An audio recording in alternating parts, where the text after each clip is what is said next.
J'avais 22 ans, un souffle de jeunesse à peine posé sur mes épaules, lorsque l'évêché m'a désigné pour une mission dans un petit village isolé, niché au cœur des collines verdoyantes du Loiret. Nous étions en 1973. Le monde changeait, mais ici, le temps semblait s'être arrêté, suspendu entre les champs de blé ondoyants sous le vent et les forêts profondes et humides. J'étais jeune, le cœur débordant d'une foi que je croyais capable de déplacer les montagnes, et surtout, j'étais différent. Ma peau noire, un soleil venu d'un autre continent, était une première pour ces habitants dont les regards se posaient sur moi, chargés d'un mélange de curiosité brute et de méfiance ancestrale. Certains enfants, cachés derrière les jupes de leur mère, me pointaient du doigt, tandis que les anciens, assis sur les bancs de la place du village près du bistrot, cessaient de parler à mon passage, leurs yeux plissés me suivant jusqu'à ce que je disparaisse au coin d'une ruelle. Mais au plus profond de mon âme, une seule prière brûlait, servir Dieu et aimer ces gens simples, ces âmes pétries de terre et de tradition, comme mes propres frères. Le curé précédent, un vieil homme usé par les hivers, venait de rendre son dernier soupir, et l'évêque, avec une poignée de main ferme et un regard pénétrant, m'avait confié cette tâche immense. Va, Louis, leur apporter la paix du Christ. Je me souviens encore de mon arrivée, ma vieille valise en carton à la main, devant la petite église de pierre. Elle semblait avoir poussé là, comme un chêne centenaire, son clocher couvert d'une mousse d'un vert profond, ses vitraux délavés par les pluies laissant filtrer une lumière douce, presque liquide, qui donnait au banc de bois sombre des reflets dorés. En poussant la lourde porte, une odeur complexe m'enveloppa, un mélange de cire d'abeilles fondues, d'encens froid et de cette humidité propre aux vieilles pierres, un parfum d'éternité et de fidélité silencieuse. J'ai posé mon unique sac au pied de l'autel, me suis agenouillé sur le sol froid et usé, et j'ai murmuré dans le silence habité, « Seigneur, que mes mains soient tes mains, que ma voix soit ta voix, que mon cœur soit ton cœur. » Les premiers jours furent une épreuve d'humilité. Les enfants me suivaient en grappe dans les rues pavées, leur rire cristallin portant des mots qui pinçaient le cœur, « Regardez, c'est le curé venu d'Afrique. Il est noir comme du charbon. » Les anciens me gratifiaient d'un salut sec, un simple hochement de tête sans l'ombre d'un sourire. Mais, peu à peu, avec la patience d'un semeur, je commençais à gagner leur confiance. Je ne parlais pas beaucoup de Dieu, je le montrais.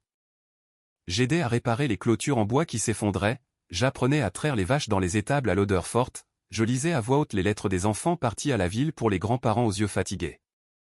Je priais avec eux, souvent sans mots, en partageant simplement le silence du crépuscule sur le seuil de leur porte, en regardant le soleil se coucher derrière les collines.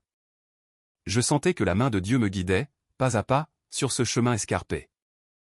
Un matin brumeux, une femme âgée, Monique Lefebvre, le visage raviné par le chagrin, vint frapper à la porte du presbytère. Elle pleurait sans bruit, des larmes silencieuses qui coulaient sur ses joues. Son mari, cloué au lit par une maladie qui le rongeait, ne pouvait plus se lever. Je l'ai suivi sans un mot, ma trousse de bénédiction sous le bras. Sa ferme était isolée, au bout d'un chemin de terre. J'ai pris un peu d'eau bénite, d'un geste lent, j'ai béni sa maison, chaque pièce, l'étable où dormait leur unique vache, le champ derrière la bâtisse. Ce geste si simple, dicté par la compassion, allait pourtant tout changer. Car cette modeste ferme appartenait en réalité à un homme puissant, le plus grand propriétaire terrien de la région, Armand Duval. On disait de lui qu'il ne croyait qu'en deux choses, la puissance de l'argent et la générosité de sa terre. Il ne voulait entendre parler ni de prêtres, ni de prières, ni de tout ce qu'il appelait des bondieuseries. Lorsque la rumeur, plus rapide qu'un vent d'orage, se répandit que le jeune curé noir avait béni une de ses propriétés sans sa permission, sa colère fut, paraît-il, volcanique. Mais ce jour-là, dans la douceur de l'aube naissante, je ne savais rien encore. J'étais simplement heureux d'avoir pu servir, d'avoir pu donner une lueur d'espoir.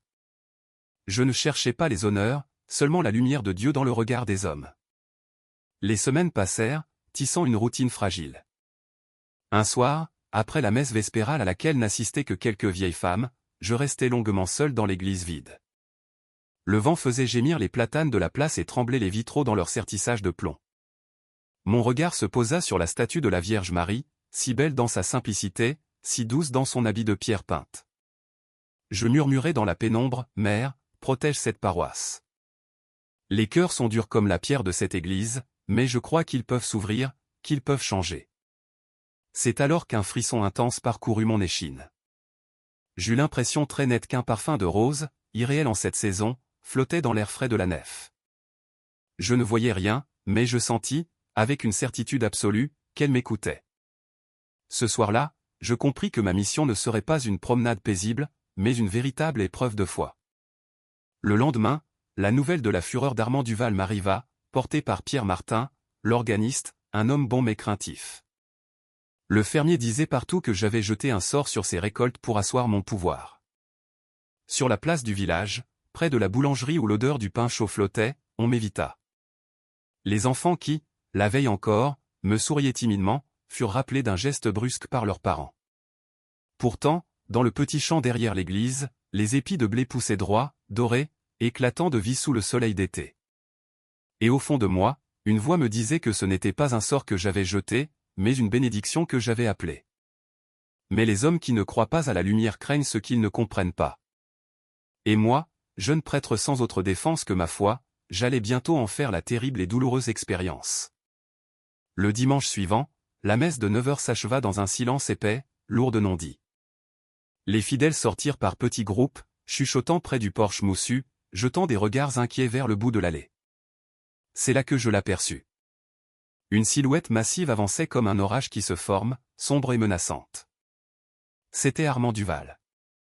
Son chapeau de travail lui jetait une ombre dure sur le visage, ne laissant voir que le bas de ses joues mal rasées et sa mâchoire serrée. À sa droite, 2 de ses contremaîtres, des hommes aux mains larges comme des battoirs. À sa gauche, un jeune homme que je n'avais jamais vu, le regard brûlant de défi, les poings serrés le long du corps. L'air sentait la terre humide après la pluie et une hostilité palpable. « Monsieur Duval, dis-je d'une voix que je voulais calme, que la paix du Christ soit sur vous. » Il s'arrêta net, à quelques pas de moi, et me toisa de toute sa hauteur. « Épargne-moi tes formules de curé. Tu as mis les pieds sur mes terres sans ma permission. Tu as béni ma grange.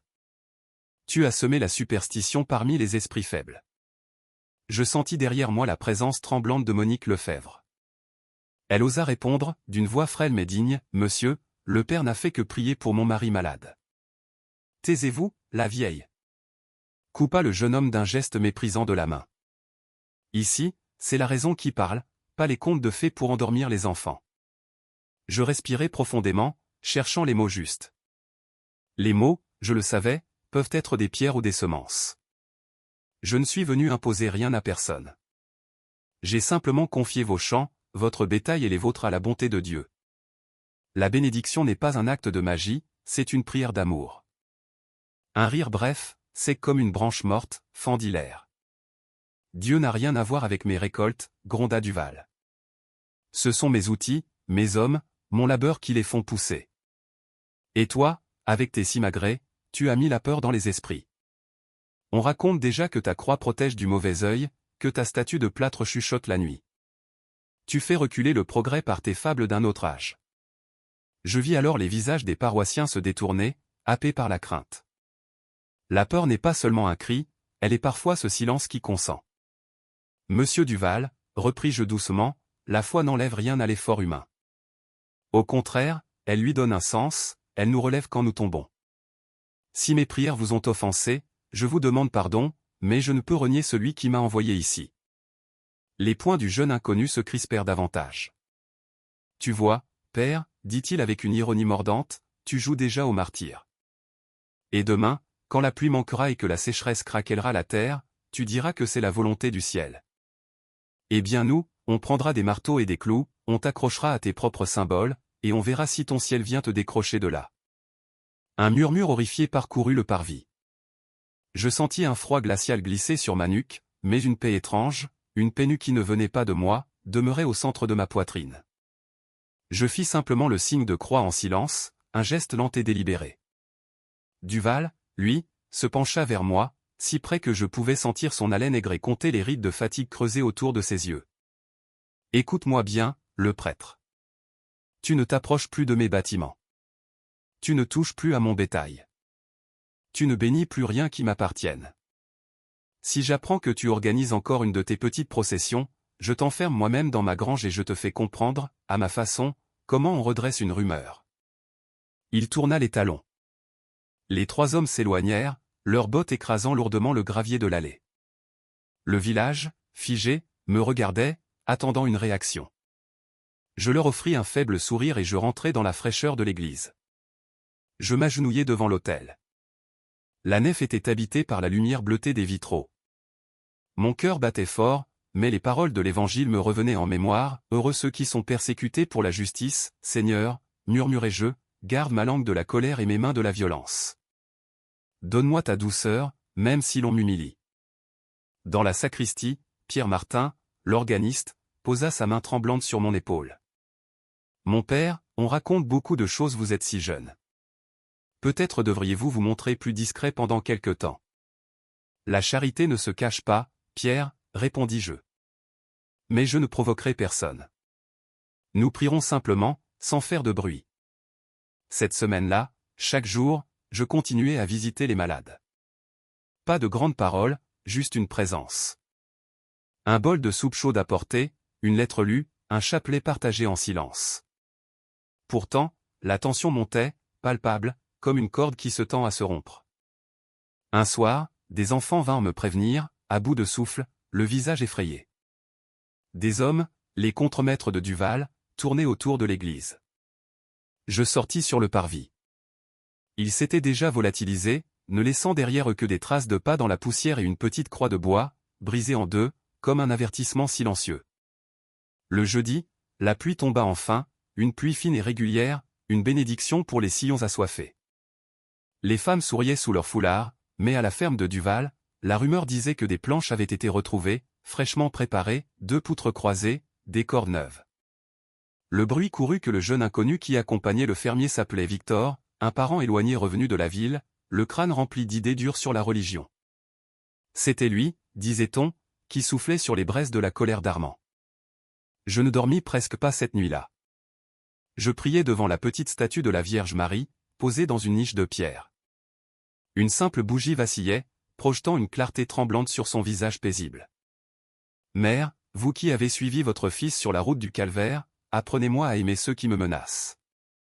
Et s'il faut que je passe par l'épreuve, que mon cœur demeure sans haine. » Quand l'aube grise pointa à l'horizon, j'eus la certitude que quelque chose allait se décider ce jour-là. Je sortis pour aller bénir la source derrière l'église, une vieille coutume du village que je voulais honorer. J'étais seul. Le brouillard collait aux haies, étouffant tous les bruits. Soudain, j'entendis des pas lourds. 3 silhouettes surgirent du brouillard, épaules larges, capuches baissées sur leur visage. Une corde rêche glissa autour de mes poignets avant même que j'aie pu prononcer un mot. Pas un mot, curé. On t'emmène discuter avec le patron. Je relevai les yeux. Au-delà d'eux, entre 2 arbres, je crus sentir, l'espace d'un instant, ce même souffle de parfum de rose. Ma peur recula d'un pas, comme une bête surprise. « Je vous suivrai, dis-je d'une voix ferme. Mais sachez que je prie pour vous en ce moment même. » Ils émirent un rire étouffé, et nous prîmes le chemin boueux qui menait à travers champs, vers les bâtiments sombres de la ferme d'Armand Duval. Le jour timide montait à peine, colorant le ciel d'un gris perle. Mon cœur battait, certes, mais une paix qui n'était pas de moi, je le savais, m'accompagnait comme une main invisible et maternelle posée sur mon épaule. La corde serrait mes poignets. Pourtant, au fond de moi, quelque chose de bien plus fort se nouait, l'espérance. Le chemin vers la ferme d'Armand Duval traversait des champs encore noyés dans les brumes matinales. La rosée collait à mes souliers usés, et chaque pas dans la terre grasse résonnait dans le silence comme une percussion sourde. Devant moi, les 3 hommes avançaient d'un pas lourd, sans un mot, créant un sillage sombre dans le paysage endormi. L'un d'eux portait une lanterne dont la lueur dansante jetait des ombres inquiétantes. Les 2 autres tenaient fermement la corde qui liait mes poignets. Le vent d'aube charriait cette odeur âcre de terre et de paille mouillée, l'odeur même de ce pays. Je n'avais pas peur de mourir. Ma seule crainte était que ma foi ne chancelle, que l'amertume ne trouve une fissure pour s'infiltrer dans mon cœur. Nous arrivâmes enfin devant la grande grange en pierre. Son immense portail de bois était entrouvert, laissant échapper une lueur orangée qui pulsait dans la pénombre. À l'intérieur, je distinguais des silhouettes, une dizaine d'hommes peut-être, rassemblés en demi-cercle autour d'un brasero. Je reconnus certains visages. Des hommes qui, quelques semaines plus tôt, m'avaient offert un morceau de pain ou un verre de vin. D'autres qui venaient parfois à la messe, s'asseyant au fond de l'église. Aucun ne parlait. Ils me regardaient, non avec haine, mais avec une sorte de fascination morbide, comme on regarde quelqu'un qu'on ne comprend plus, un étranger devenu soudain menaçant. Et au centre de ce cercle, debout, immobile, se tenait Armand Duval. Sa chemise blanche était ouverte au col, laissant voir une poitrine puissante. Sa peau luisait de sueur malgré la fraîcheur du matin. Il tenait dans sa main droite un lourd marteau de charpentier. À ses pieds, 2 planches épaisses, fraîchement taillées, formaient une croix grossière. « Voilà ton autel, curé, dit-il d'une voix grave qui roula sous la charpente. Tu prêches le sacrifice, n'est-ce pas? Alors ce soir, tu vas en goûter la vérité. » Je restai muet. À quoi bon les mots face à une telle fureur? Tu as tourné les têtes ici, continua-t-il, faisant un pas vers moi. Tu fais croire aux femmes qu'un peu d'eau et quelques mots de latin peuvent sauver leur récolte de la grêle. Tu fais pleurer les hommes avec ton Dieu invisible qui ne les a jamais aidés à pousser la charrue. Eh bien ce soir, montre-nous s'il vient te sauver. Montre-nous sa puissance. Un murmure parcourut la petite foule. Certains baissèrent les yeux, le visage rongé par la honte. D'autres ricanèrent nerveusement, se donnant du courage. J'aperçus le jeune Victor, adossé à un pilier, un sourire dur et méprisant accroché au visage. C'était lui, le venin. Attachez-le, ordonna Duval. On me poussa brutalement contre la croix posée au sol. Les cordes glissèrent le long de mes bras, froides et rêches. Un froid métallique me traversa les veines tandis qu'on étendait mes bras sur le bois. Je levai les yeux vers les poutres sombres de la grange. Entre les interstices du toit, un rayon de lune tardive, ou peut-être de l'aube naissante, tombait en un faisceau laiteux juste sur moi. Il n'y avait ni colère ni haine dans mon cœur, seulement une prière silencieuse qui montait, pure et simple, « Seigneur, pardonne-leur, car ils ne savent pas ce qu'ils font. » S'ils connaissaient ta lumière, ils ne la combattraient pas avec tant de fureur. Le fermier s'approcha, le marteau pendant à son côté. « Alors, tu pries encore » demanda-t-il d'une voix rauque. « Oui, Armand. Je prie pour toi. » Sa main partit, lourde et rapide. La gifle me fit tourner la tête et le goût métallique du sang se mêla à celui de la poussière du sol. Un silence glacé tomba sur la grange. Je vis dans ses yeux quelque chose bouger, vaciller. Non pas la cruauté pure, mais la peur. La peur de celui qui vient de frapper quelqu'un qui ne se défend pas, qui ne répond pas à la haine par la haine. « Assez !» cria Victor de son pilier. « Fais-le taire ou il va t'envoûter avec ses airs de saint. » Les hommes hésitèrent, mal à l'aise. Le fermier leva la main, comme pour chasser un doute. « Qu'on apporte les clous. » Je fermai les yeux. Je sentis la corde se resserrer sur mes poignets, le bois dur contre mon dos. Les flammes du brasero crépitaient, projetant des ombres dansantes et monstrueuses sur les murs de pierre. Et c'est alors que le vent s'éleva, soudain, violent, s'engouffrant par les ouvertures de la grange. Il fit vaciller la lanterne, qui tomba et s'éteignit dans un bruit sec. Dans le noir presque complet, seulement troué par les braises du feu, quelqu'un cria « La croix !» Elle bouge. Une lumière douce, bleutée, commença à naître derrière moi. D'abord faible comme une étincelle, puis de plus en plus vive, comme si le clair de lune avait décidé de descendre de la voûte céleste pour entrer dans la grange. Les hommes reculèrent, terrorisés. Le fermier lâcha son marteau qui tomba sur le sol dans un bruit mat. Un parfum de rose fraîche, intense et pur, emplit l'air, si puissant qu'il semblait couper la respiration. Je rouvris les yeux. Et là, devant la croix, suspendue dans cette lumière surnaturelle, se tenait une femme, vêtue de blanc et de bleu. Son voile flottait doucement, alors qu'il n'y avait plus de vent. Ses yeux, d'une profondeur infinie, étaient remplis d'une douceur et d'une tristesse insondables. Aucun mot ne sortit de sa bouche. Mais dans mon cœur, j'entendis une voix, claire et aimante, « Mon fils, tu n'es pas seul. La haine tombera comme un fruit pourri, et la foi fleurira de ce sang que tu offres sans violence. » Je tombai à genoux, submergé. Les hommes, terrifiés, s'agenouillèrent à leur tour, le visage contre terre. Seul Victor resta debout, les bras crispés, luttant contre l'évidence. Il voulut parler, crier sa colère, mais sa voix se perdit dans le silence lumineux et sacré. Armand Duval, le colosse, pleurait. Il pleurait à chaudes larmes, les mains ouvertes et vides, comme un enfant pris en faute. La lumière nous enveloppa tous, puis se rétracta doucement, aussi doucement qu'elle était venue, laissant derrière elle ce même parfum de rose et un calme absolu, une paix que la terre ne peut donner. Quand j'osais rouvrir les yeux, les cordes qui me liaient s'étaient défaites et gisaient à mes pieds. Le marteau était à terre, inutile. Armand Duval s'approcha de moi lentement, à genoux. La voix brisée par les sanglots, il murmura, elle m'a regardé comme si elle me pardonnait.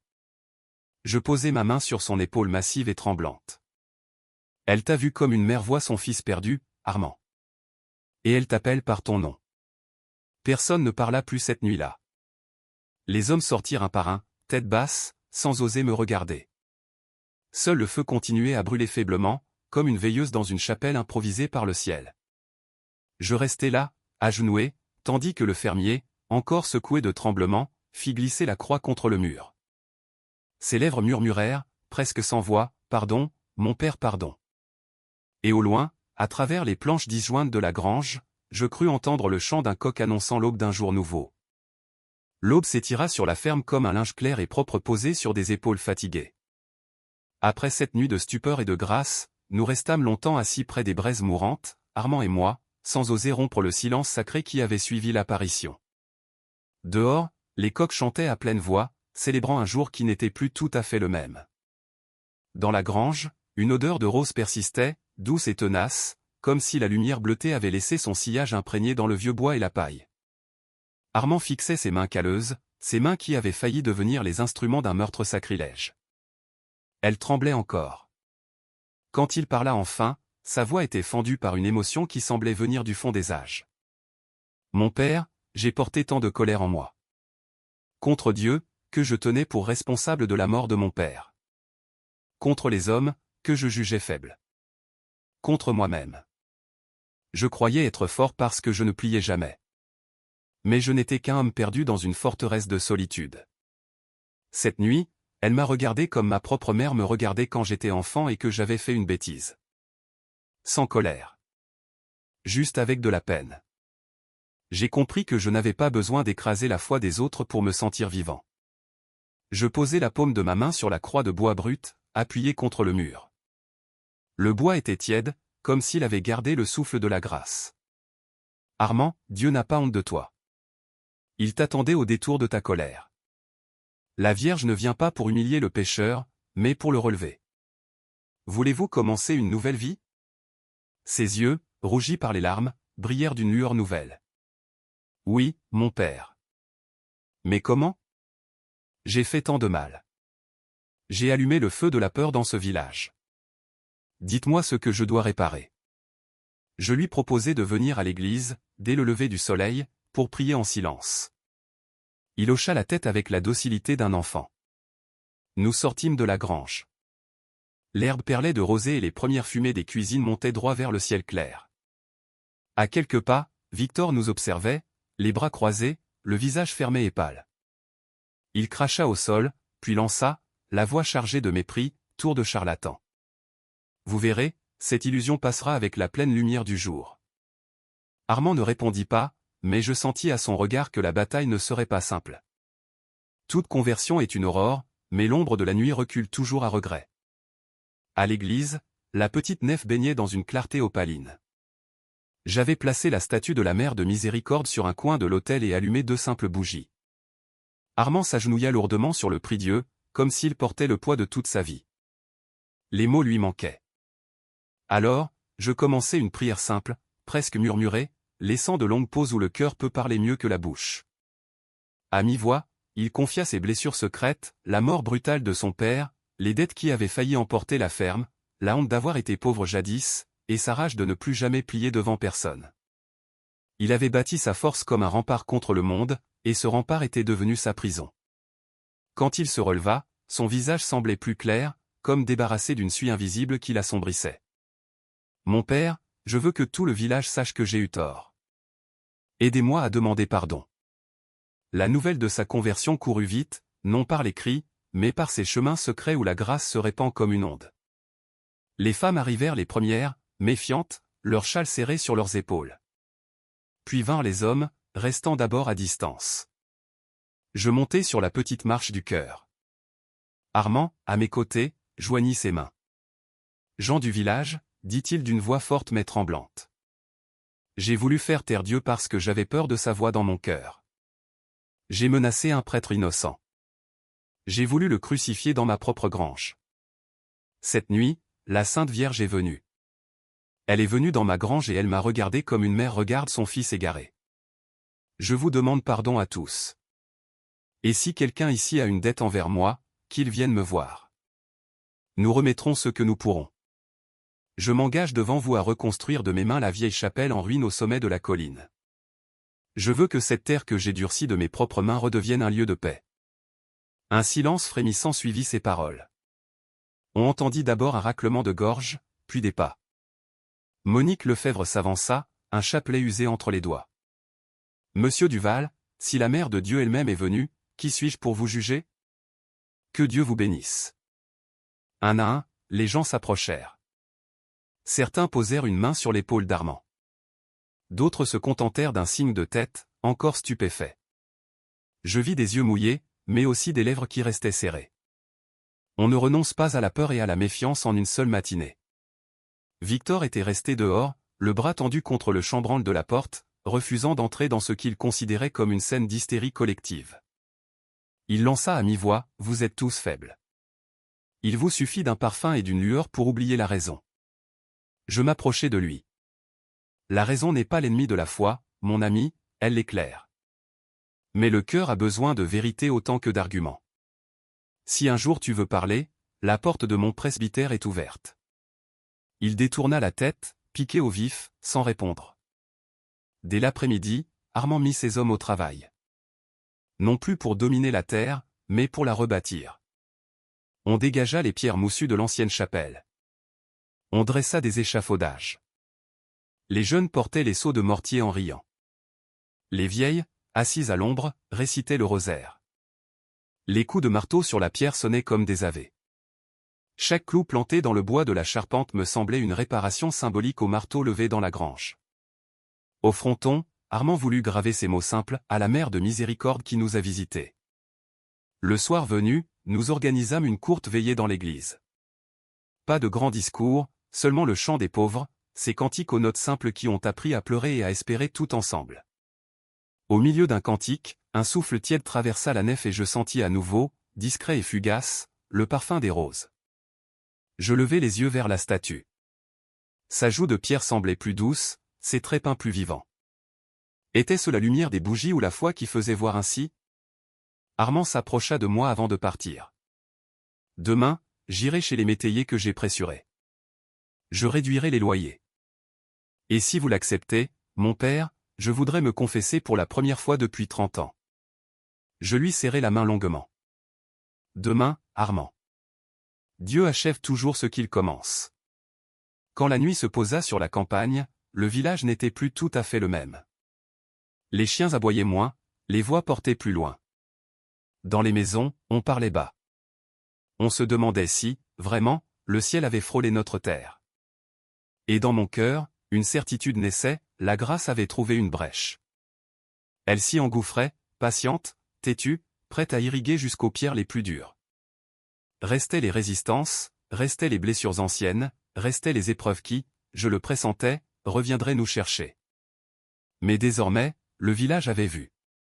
Et une fois que l'on a vu, même un fugitif instant, on ne marche plus tout à fait dans la nuit de la même manière. Les jours qui suivirent furent emplis d'un étrange mélange de paix et de nervosité.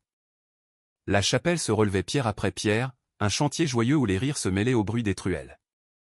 Chaque soir, le rosaire rassemblait des voix qui n'avaient plus chanté ensemble depuis des années. Pourtant, derrière les portes closes, j'entendais encore des phrases qui mordent, et si tout cela n'était qu'une illusion? Une hallucination collective provoquée par la peur? Au centre de ces murmures se tenait Victor, le neveu d'Armand, toujours campé dans sa défiance, avec ce regard affûté qui cherche la faille pour prouver qu'il a raison. Un matin, alors que j'aidais deux garçons à porter une poutre légère, Victor s'approcha, les mains dans les poches de son pantalon, l'air faussement détendu. « Dites-moi, mon père, si votre miracle est si vrai, pourquoi Dieu n'en fait-il pas d'autres, plus utiles? Pourquoi la source du village, tarie depuis 2 étés, ne coule-t-elle pas à nouveau? Pourquoi les malades ne guérissent-ils pas tous instantanément? À quoi bon prier si la réalité se moque de vos chapelets? » Je le regardai sans colère, posant ma main sur le bois de la poutre. Dieu n'est pas un distributeur de prodiges à la demande, Victor. Il est un Père qui aime. Parfois, il nous donne des signes pour soutenir notre faiblesse, non pour se soumettre à nos exigences. Mais je puis te dire ceci, la prière ne perd jamais son temps. Elle irrigue d'abord le cœur de celui qui prie. Puis, quand Dieu le veut, elle peut toucher la terre.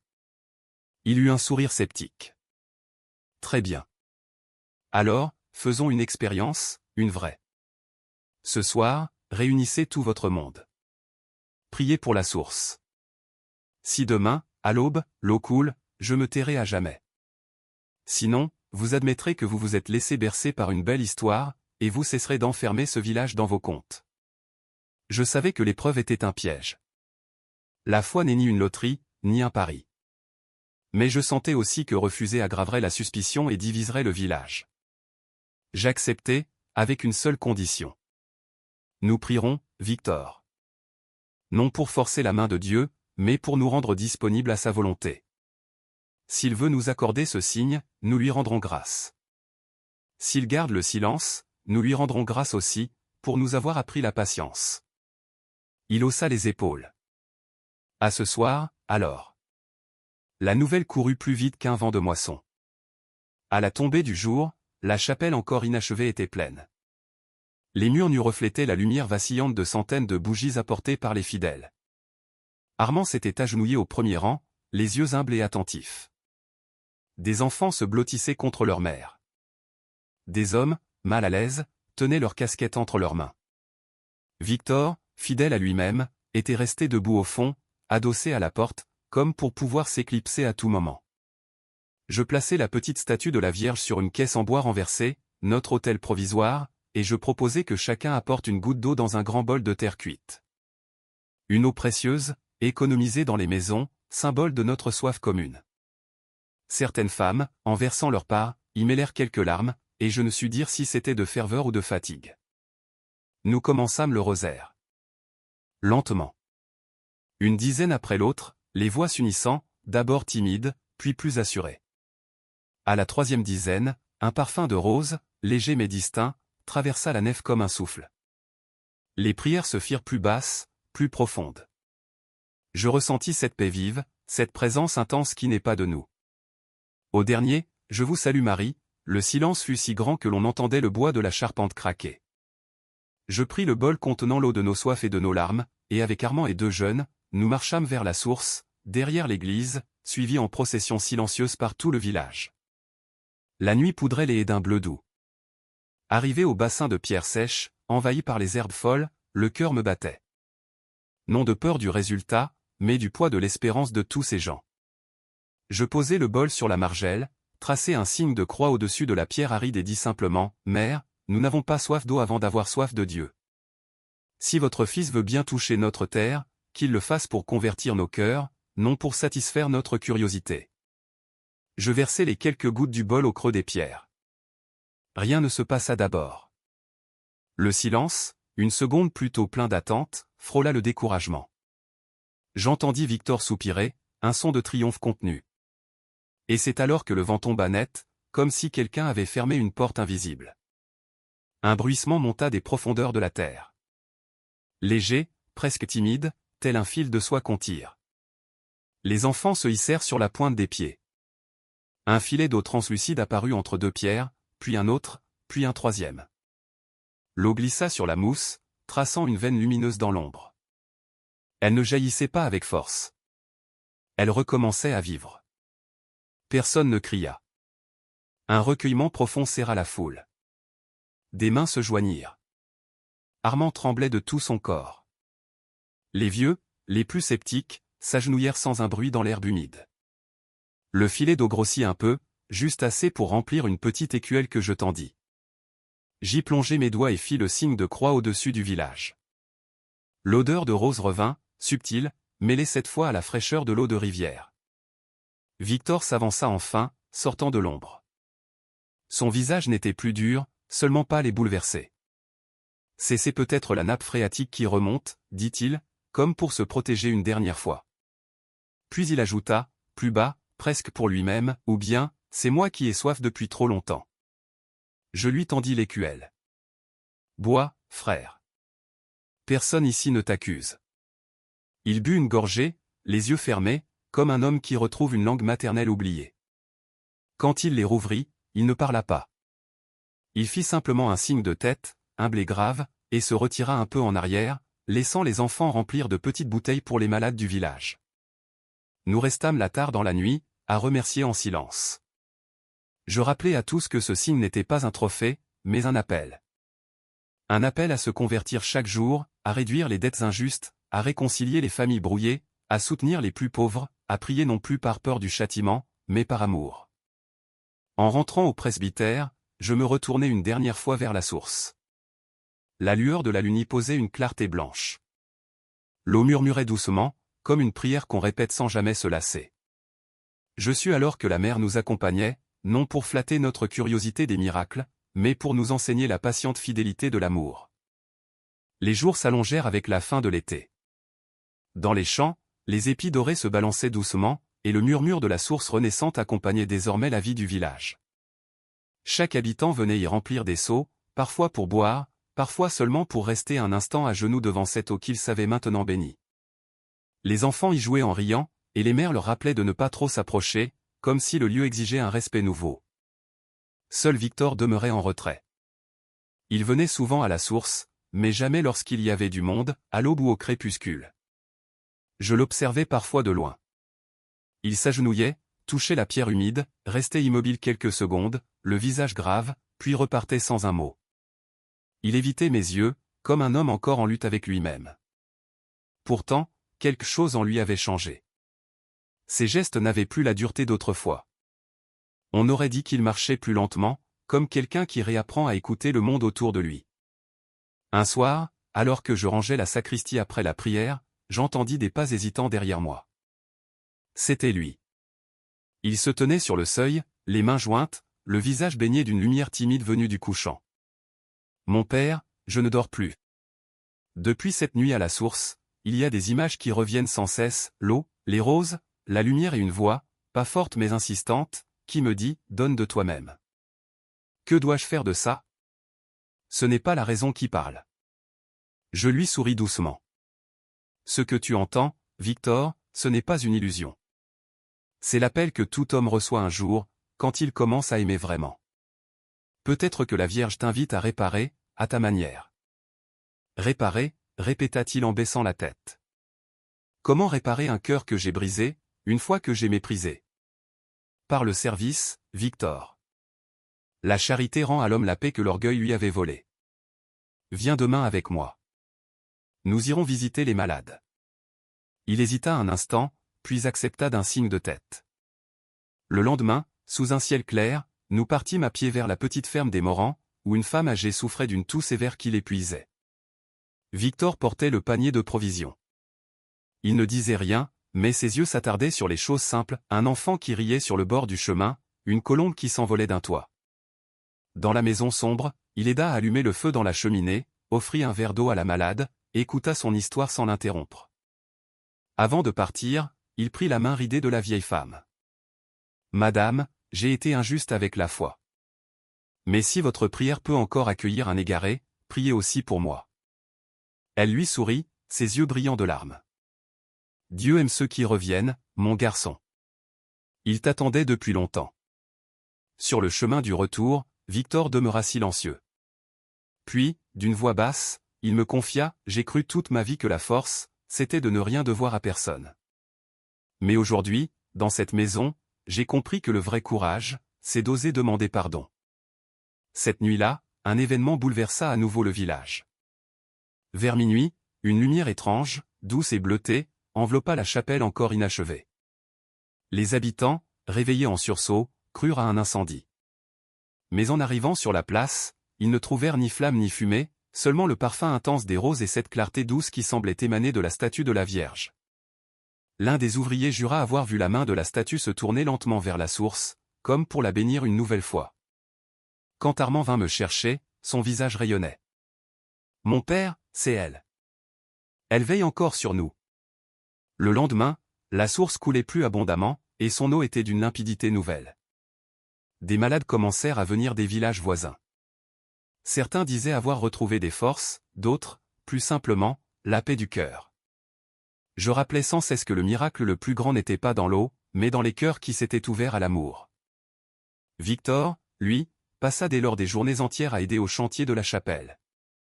Il portait les pierres les plus lourdes, réparait les vieux bancs, balayait le sol avec une application méticuleuse.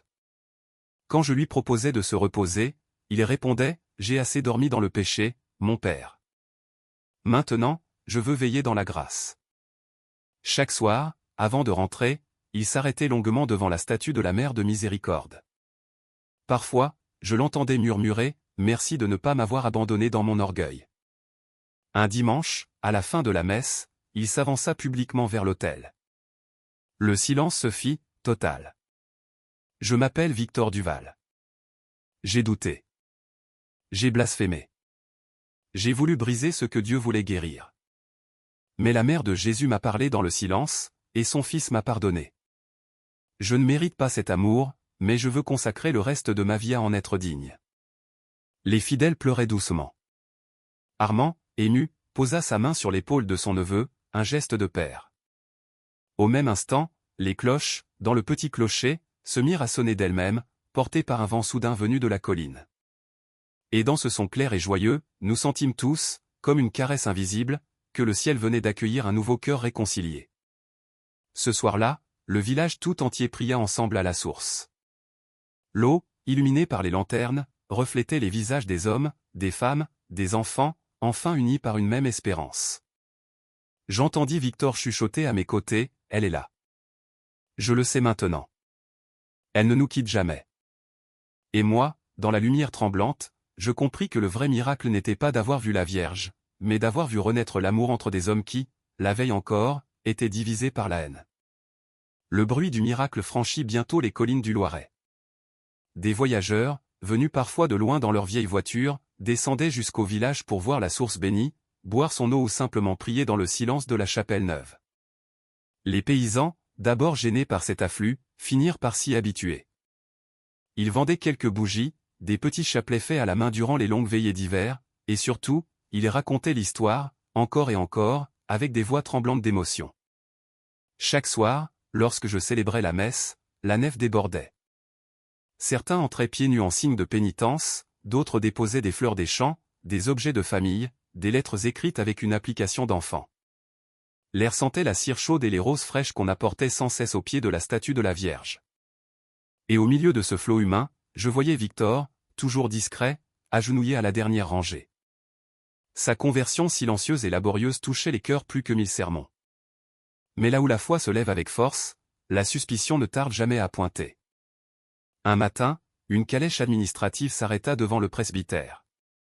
3 hommes en descendirent, un fonctionnaire du département au visage sévère, un officier de gendarmerie et un jeune médecin aux lunettes cerclées de fer. Ils portaient des dossiers, des carnets, des règles pour mesurer et des flacons pour prélever l'eau. Le fonctionnaire se présenta avec une froideur protocolaire. « Monsieur le curé, nous sommes mandatés par la préfecture pour vérifier les événements rapportés ici. On parle de phénomènes surnaturels, de guérisons inexpliquées. L'État veut des faits, pas des contes de fées. » Je les accueillis avec calme. « Vous êtes les bienvenus. Vous verrez des cœurs changés et des malades apaisés. Le reste, je le laisse à l'appréciation du ciel. » Ils inspectèrent la chapelle, notèrent la position des vitraux, mesurèrent la température de l'eau, prirent des échantillons. Le médecin, penché sur la source, déclara d'un ton suffisant, « C'est une simple résurgence souterraine, rien de miraculeux. Le sol calcaire de la région peut libérer des poches d'eau après des années de sécheresse. » Je répondis simplement, « Peut-être, monsieur le docteur. Mais pourquoi maintenant? Pourquoi au moment précis où tout un peuple priait ensemble pour la première fois avec un seul cœur ?» Il haussa les épaules. La coïncidence. La foi fervente crée souvent des illusions collectives. Je sentis un picotement dans mon cœur, non de colère, mais de compassion. Car ces hommes, à leur manière, cherchaient eux aussi une certitude. Ils la cherchaient seulement avec des instruments, et non avec le cœur. Le lendemain, les journaux régionaux titraient en première page, « Un curé noir et sa vierge des campagnes, ferveur populaire ou supercherie rurale ?» Certains articles se moquaient de moi, de la crédulité des paysans, et d'autres, plus insidieusement, de la couleur de ma peau. J'étais prêt à supporter l'oubli et le mépris. Mais voir le nom de Marie tourner en ridicule me serra l'âme. Ce soir-là, je priais longuement dans la chapelle vide. La flamme des bougies vacillait et, dans le grand silence, je murmurais, « Mère, ils doutent de vous, mais moi, je vous connais. Ne les condamnez pas, éclairez-les. » Soudain, la porte s'ouvrit doucement. C'était Victor, le visage tendu. « Mon père, ils veulent fermer la source. Le fonctionnaire a rédigé un rapport disant que c'est un lieu de rassemblement non autorisé, dangereux pour l'ordre public. Les gens sont en colère, certains veulent se révolter. » Je me levai aussitôt. « Non, Victor. Il n'y aura pas de violence au nom de Marie. Elle ne veut pas de vengeance, mais de paix. Demain, je parlerai à la foule. » Le lendemain matin, la place du village, avec son bistrot et sa boulangerie au volet clos, était noire de monde. Les gendarmes se tenaient à distance, l'air mal à l'aise. Les gens criaient « Laissez-nous prier. C'est notre miracle, pas celui du gouvernement. » J'avançais lentement, accompagné d'Armand et de Victor. Je montai sur la margelle de la source et levai la main pour demander le silence.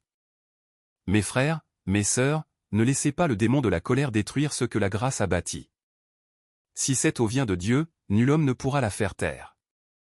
Si elle ne vient que de la terre, elle passera comme toutes les choses de la terre. Mais l'amour, lui, ne passe pas. Prions. Le silence tomba, profond, presque sacré. Les visages crispés s'apaisèrent. Des femmes se mirent à réciter le « Je vous salue Marie ». Peu à peu, les voix se mêlèrent, formant un chœur immense et vibrant qui monta vers le ciel. Même les gendarmes, bouleversés, ôtèrent leurs képis. Le fonctionnaire, très pâle, me regardait fixement. Il s'avança, hésitant, puis se pencha à son tour vers la source. L'eau miroitait, tranquille, claire comme un miroir du ciel. Il y trempa ses doigts, et resta immobile. Ses yeux se remplirent de larmes. « Mon fils est mort à la guerre », murmura-t-il si bas que moi seul pus l'entendre. Je n'avais plus prié depuis. Je ne sais pas pourquoi, mais cette eau elle brûle et elle console à la fois. Il se signa, discrètement, presque furtivement, puis ordonna à ses hommes de repartir. « Laissez-les en paix, dit-il. Ce lieu n'a rien de dangereux. » Quand la foule commença à se disperser, un vent léger fit tomber une pluie de pétales de rose sur la surface de l'eau. Personne ne sut d'où elle venait. Je regardai le ciel et, dans la lumière dorée du soir, je crus distinguer, juste un fugitif instant, une silhouette vêtue de bleu qui s'éloignait lentement, se fondant dans les nuages. Les années passèrent, douces et pleines, comme le courant de la source. Le petit village, autrefois oublié sur les cartes, devint un lieu de pèlerinage silencieux. Il n'y eut jamais de grandes foules bruyantes, ni de marchés profanes vendant des souvenirs criards, seulement des visages venus chercher la paix, des prières murmurées, des bougies qui brûlaient nuit et jour autour de la source bénie. La chapelle fut agrandie. On y installa un vitrail magnifique, représentant la Vierge entourée de rayons d'eau claire et de roses rouges. Les paysans racontaient à leurs enfants et petits-enfants comment, jadis, un jeune prêtre noir avait été sauvé de la croix par Marie elle-même. Chaque génération y ajoutait ses propres détails. Certains juraient que l'eau avait guéri des malades incurables.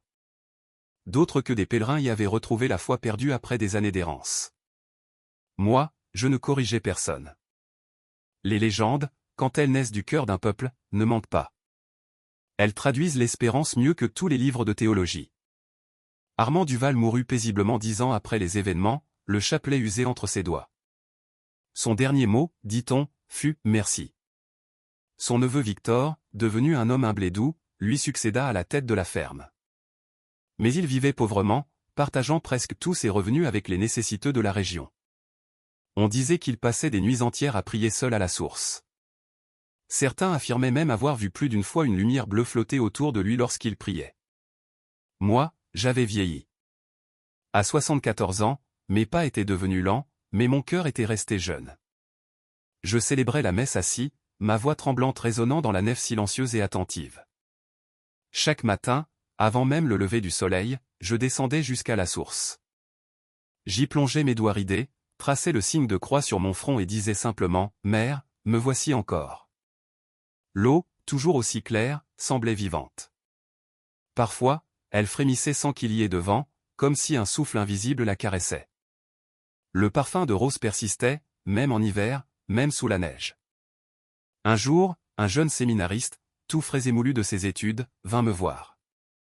Il avait lu des articles sur le « miracle de la source mariale ».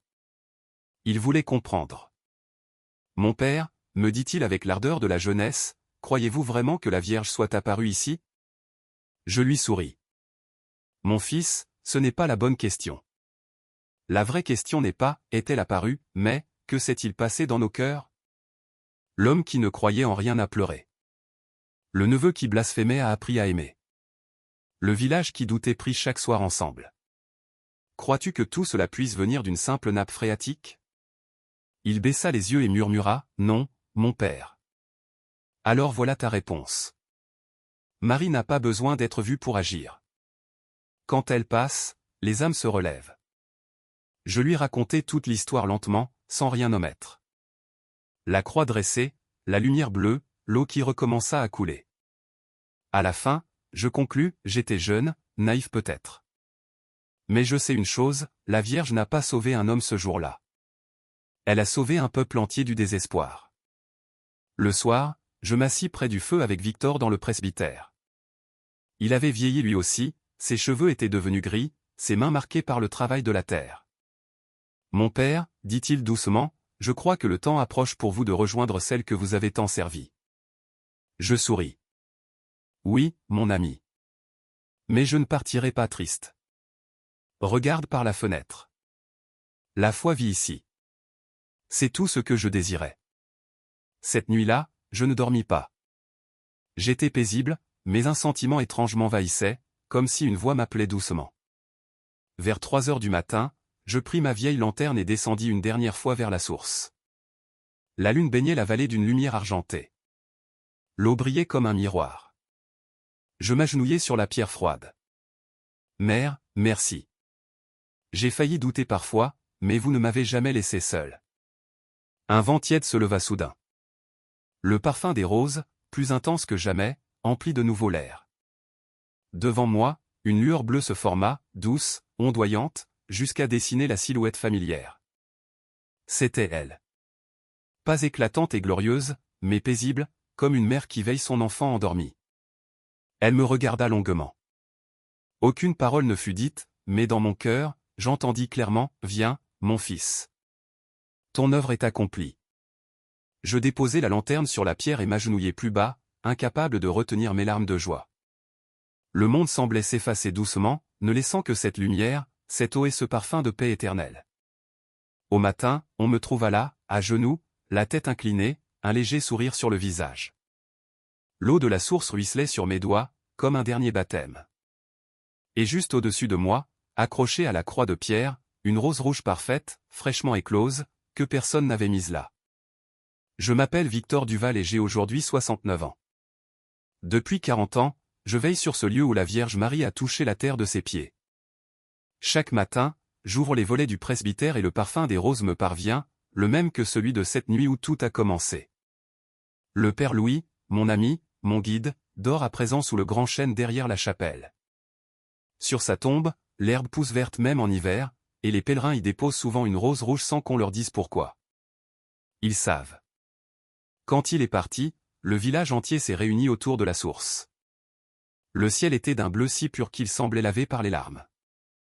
L'eau coulait doucement et le vent portait ce murmure qu'il aimait tant. Je me souviens avoir dit à voix basse, « Tu n'as pas disparu, mon père.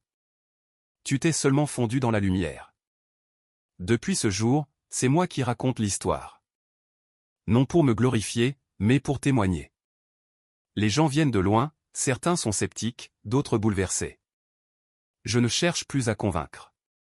Je montre, j'écoute, je laisse Dieu parler à travers la simplicité de ce lieu. Je vis dans la petite maison de campagne en pierre qu'Armand avait fait construire pour moi autrefois. Les murs sentent encore la cire et le bois. Au-dessus de la cheminée, j'ai gardé le marteau rouillé, celui qu'Armand avait levé contre le Père Louis avant que la Vierge n'apparaisse. Je ne l'ai jamais fait nettoyer. Il reste là, témoignage silencieux du pardon. Chaque soir, je descends jusqu'à la source avec une lanterne. L'eau y chante doucement dans la nuit. Je remplis un petit vase et le place au pied de la statue. Parfois, quand le vent souffle de la colline, j'entends une voix dans le murmure, « Garde la paix, Victor. » La grâce ne finit pas avec les témoins. Elle continue à travers les cœurs. Alors, je ferme les yeux et tout revient, la grange, la lumière bleue, les cris, puis le silence rempli de roses. J'étais l'homme du doute, et c'est moi maintenant qui enseigne la prière aux enfants du village. Dieu a de l'humour, mais aussi une tendresse infinie. L'an dernier, une équipe de journalistes est venue filmer. Ils cherchaient des preuves. L'un d'eux, jeune et arrogant, m'a dit, « Monsieur Duval, croyez-vous vraiment que tout cela soit réel ?» Je lui ai montré la chapelle pleine de fleurs, les visages des malades qui repartent apaisés, les couples réconciliés, les vieillards sereins. « Est-ce que cela vous semble irréel ?» lui ai-je demandé. Il n'a pas su répondre. Il a baissé sa caméra et m'a serré la main, les yeux humides. La source, elle, n'a jamais cessé de couler.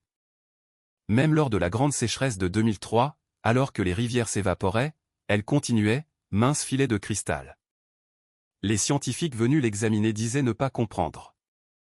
La nappe phréatique est à 20 mètres. C'est impossible. Je ne leur ai rien répondu. À quoi bon expliquer l'inexplicable? Parfois, je m'assois sur le banc près de la tombe du père Louis et je lui parle à voix haute. Tu vois, mon père, le monde change mais la foi reste. Les enfants prient encore, même s'ils ne comprennent pas tout. Et chaque fois qu'un cœur s'ouvre, je sens ton sourire dans le vent. Une nuit, alors que je terminais mon chapelet, une lumière douce a traversé la chapelle. Je crus d'abord à la lune, mais non, c'était une lueur intérieure, comme celle d'une lampe invisible. La statue semblait respirer. Une goutte d'eau tomba de sa main et vint frapper la pierre, laissant une trace en forme de croix. J'ai compris que le ciel voulait me rappeler que le miracle n'était pas terminé. Je sais que mes jours approchent de leur fin, mais je n'ai plus peur. Quand je regarde la source, je vois non pas de l'eau, mais une promesse. Je sens le même parfum qu'autrefois et j'entends la même voix, plus claire que jamais, quand tu me verras, Victor, ne pleure pas. Ce n'est pas la fin, c'est le commencement. Alors, chaque matin, je répète la prière du Père Louis, Mère de miséricorde, gardez nos cœurs ouverts, et que l'eau de la foi continue de couler, même quand nous serons partis. Et je sais, au fond de moi, que tant que quelqu'un viendra ici pour aimer, pour pardonner, pour croire, le miracle vivra encore. Nous parlons d'une seule voix aujourd'hui. Nous, les habitants du Vallon. Ceux qui ont vu l'herbe reverdir autour d'une source qui ne meurt jamais. Ceux qui ont enterré le Père Louis, des années plus tard, Victor Duval, son gardien silencieux. Quand Victor est parti, la cloche n'a pas sonné le glas de la tristesse. Elle a sonné à toute volée, large et claire, comme pour les dimanches de Pâques. Pourtant, sur la place, nos yeux brillaient. La gratitude a parfois la forme des larmes. On dit que la nuit de sa mort, une lueur bleue a glissé entre les arbres et s'est posée sur la margelle de la source. Nous n'étions pas là tous ensemble pour le voir, mais chacun a son petit morceau de l'histoire. L'infirmière qui a senti le parfum de rose en ouvrant la chapelle à l'aube. Le garçon de chœur qui a vu les flammes des bougies se redresser toutes d'un même mouvement. La vieille Léonie qui a murmuré « Merci, mère » et a trouvé la paix pour la première fois depuis la guerre. Aucun de nous n'a tout vu, mais ensemble, nous avons tout compris. Le lendemain, nous avons porté Victor jusqu'au cimetière, près du Grand Chêne, à 2 pas de la tombe du Père Louis.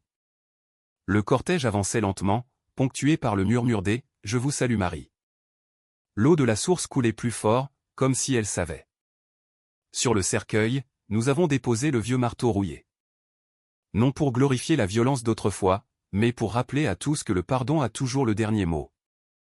Puis, un enfant s'est approché, a posé une rose rouge et a demandé « Est-ce que le miracle s'arrête maintenant ?» Nous avons souri. Un miracle ne s'arrête pas quand les témoins meurent.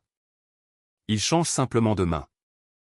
Depuis, la vie continue ici, humble et claire. Le matin, avant l'école, des mères viennent puiser un peu d'eau. Elles entracent une croix sur le front de leurs enfants. Les hommes passent après le travail des champs. Ils posent leurs casquettes, s'asseyent un moment sur le banc, repartent plus droit. Des pèlerins arrivent sans bruit, parfois de très loin. Ils ne trouvent ni stand tapageur, ni réclame. Ils trouvent un banc, une statue simple, le vent dans les peupliers, et l'eau. toujours l'eau. Parfois, des journalistes reviennent. Ils posent les mêmes questions, et nous répondons avec les mêmes mots, devenus nôtres. Nous n'avons pas un dossier, nous avons une mémoire. Nous n'avons pas des preuves, nous avons des personnes. Regardez les réconciliations, les dettes remises, les prières du soir. Le reste appartient à Dieu. Ils repartent souvent plus calmes qu'en arrivant. Certains laissent leur carte de visite, puis reviennent en secret, sans caméra, juste pour s'asseoir un moment. La chapelle, nous l'entretenons ensemble. Dans le vitrail, la Vierge a ce regard qui ne force rien. Quand le soleil se couche, sa lumière se brise en éclats sur la pierre humide de la source, et tout devient bleu et or. Les soirs d'hiver, quand la neige met du coton sur le monde, l'odeur de rose persiste malgré le froid. Nous la reconnaissons comme on reconnaît la voix d'une mère à travers une porte fermée. Nous avons appris avec le temps que la grâce a sa pédagogie. Elle ne nous dispense pas de travailler, de nous pardonner, de recommencer 1000 fois. Elle nous relance. Les jeunes qui partent pour la ville emportent une petite fiole d'eau. Ils écrivent parfois, là-bas, tout va vite. Cette eau m'a rappelé de respirer. Les anciens, eux, se souviennent de la grange. Certains y étaient, d'autres l'ont entendu raconter 1000 fois. Tous savent que la haine ne tient pas longtemps devant une lumière qui n'accuse pas. Et quand l'inquiétude nous frôle une récolte mauvaise, une maladie, une querelle, nous ne cherchons pas d'abord un signe extraordinaire. Nous descendons au vallon, nous posons nos mains sur la pierre humide, nous faisons silence. La Vierge ne parle pas de haut. Elle incline la paix dans nos cœurs. Alors, nous remontons un peu plus pauvres de nous-mêmes, et un peu plus riches de Dieu. Nous avons désigné des gardiens pour la nuit, mais la vérité, c'est que c'est la source qui nous garde. Elle nous réunit. Elle nous rappelle le Père Louis et Victor, non comme des héros de légende, mais comme des frères qui ont dit « oui ». Nous aimons raconter aux enfants que le premier miracle n'a pas été l'eau ni la lumière, mais la conversion d'un homme et, à travers lui, d'un village entier. Et nous leur apprenons cette phrase qui résume tout, Marie n'a pas changé les lois du monde, elle a changé nos cœurs. Quand les pèlerins nous demandent ce qu'ils peuvent emporter d'ici, nous leur proposons 3 choses, un peu d'eau, une prière simple, et une décision de charité concrète. Visiter un voisin seul, pardonner une petite dette, appeler un parent oublié. C'est notre manière de prolonger ce qui a commencé ici. Parfois, au crépuscule, une brise descend des collines et couvre la surface de l'eau d'un frisson léger. Alors, sans nous concerter, nous nous taisons tous. Car nous savons. La mer passe. Elle ne s'attarde pas. Elle n'a pas besoin de bruit. Elle laisse derrière elle ce qu'elle a toujours laissé, un parfum, une clarté, et la force de recommencer demain. Et si l'on nous demande ce qu'il restera de nous quand nous aurons, à notre tour, rejoint ceux que nous aimons, nous répondons simplement, il restera la source. Et tant qu'un seul cœur viendra s'y pencher pour aimer, le miracle continuera.